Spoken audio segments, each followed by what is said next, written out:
l'être humain et la machine. Pourra-t-on à l'avenir encore s'en passer? Nous allons nous habituer l'un à l'autre. Mais cela va nous changer. Pour toujours.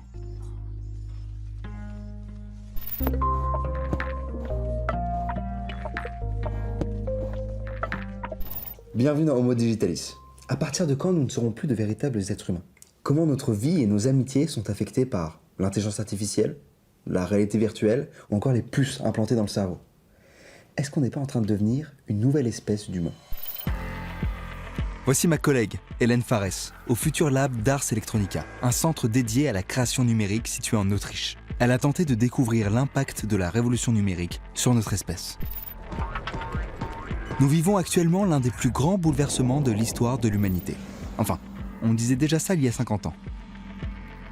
Retournons en 1967, découvrir les prophéties du journaliste Kurt Marek.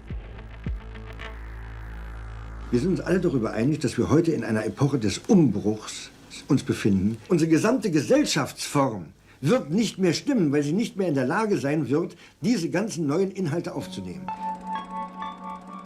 Retour vers le futur. Voici un résumé de nos découvertes, rien que pour vous.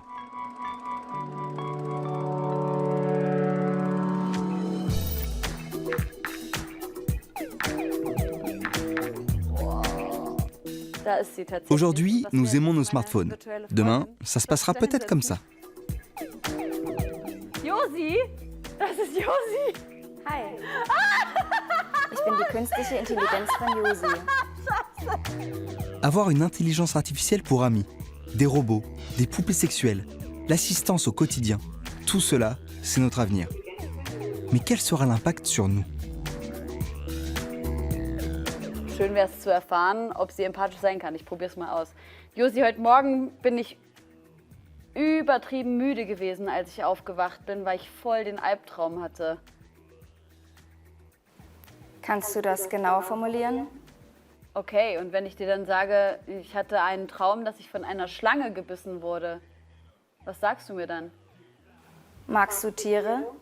Es ist nicht auszuschließen, dass das auch in einer Wechselwirkung zueinander steht. Das heißt, dass wir Schemata, die wir im Umgang, im Kontakt mit Robotern erlernen, dann auch auf andere Menschen anwenden. Einen Chatbot beispielsweise, den kann ich jederzeit ausschalten, den kann ich einfach wegklicken. Ja? Wenn ich das beim Menschen auch mache, bin ich sehr schnell sehr unhöflich. Könnte man sogar von mangelnder Empathie sprechen.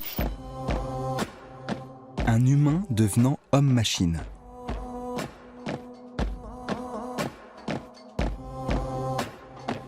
L'homme-machine. Cette idée n'est pas nouvelle. C'est plutôt une angoisse très ancienne, ou plutôt une prophétie qui se réalise très lentement. Et oui, si la prophétie de l'époque devenait réalité, à savoir notre transformation en une nouvelle espèce humaine. Wie ist das möglich? Es ist nur möglich durch eine Mutation. Unsere ganze Familie wird sich ändern, der Staat wird sich ändern, unser Denken selbst wird sich ändern, wenn wir planetare Räume erobern.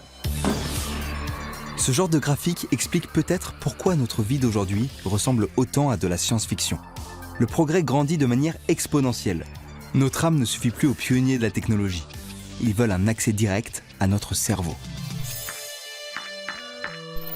Aujourd'hui, il est déjà possible de relier notre cerveau à un ordinateur. Bisschen wie Bondage hier. Un bref entraînement et des électrodes placées sur la tête d'Hélène peuvent déchiffrer ces ondes cérébrales. Du wirst dich auf ein LED konzentrieren, solange das kleine grüne LED leuchtet. Das sind unterschiedliche Frequenzen. 10, 11, 12, 13 Hertz. Und die sind dann in deinem Kopf. Les lumières stimulent le centre de la vision qui stimule à son tour l'ordinateur. Gut, probieren wir das doch mal. Et voilà comment on fait voler un drone par la seule force de la pensée. Et ce n'est que le début. Un jour, les électrodes pourront être implantées directement dans le cerveau et nous rendre plus intelligents, plus créatifs, plus concentrés. Des milliards sont d'ores et déjà investis dans ces recherches. Brian Johnson, Mark Zuckerberg, Elon Musk. Tous sont dans la course au gros lot, le contrôle de nos pensées. Wir sprechen hier über eine krasse Zukunftsvision, die noch weit, weit in der Ferne liegt. Tatsache ist, ein Brain-Computer-Interface ist keine Einbahnstraße. Da wird es nicht nur darum gehen, durch das Gehirn Technik zu kontrollieren, sondern man könnte natürlich auch Informationen, Dinge ins Gehirn hineinbringen.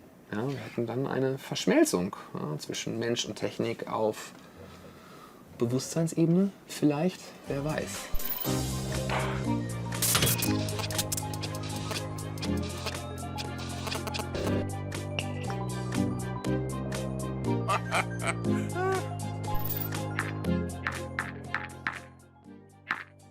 Ein Gebiet der Wissenschaft indessen könnte noch weiterreichende Folgen haben, die Biologie. Die jüngsten Fortschritte auf diesem Feld stellen alles in den Schatten, was in der Forschung sonst geschah.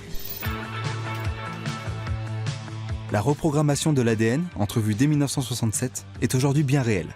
Grâce au sectionneur CRISPR, notre patrimoine génétique peut être modifié, comme des lettres dans un fichier texte.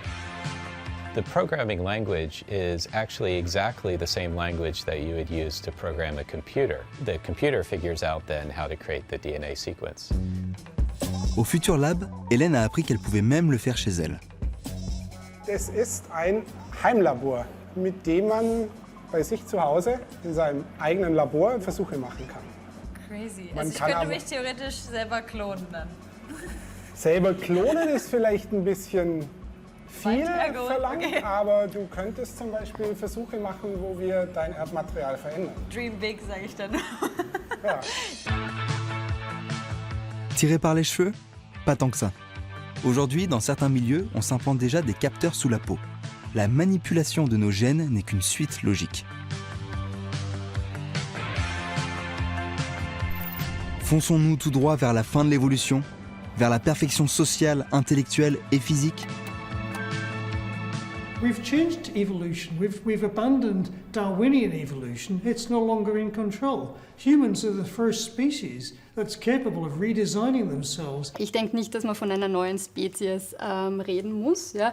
Wir Menschen haben uns ja immer weiterentwickelt in der Geschichte. Wir waren irgendwann mal der Homo erectus und werden vielleicht jetzt bald mal zum Homo digitalis. Jede Technik, jede neue Technik ist Chance und Risiko zugleich.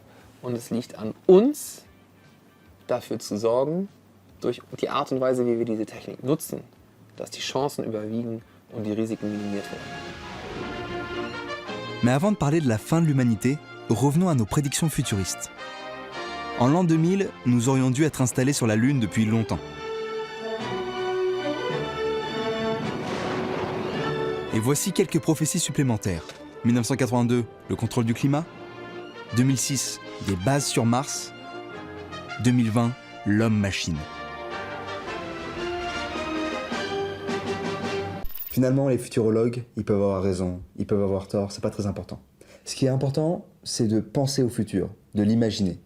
Parce que c'est comme ça qu'on va pouvoir contribuer à choisir de quelle manière on veut le vivre.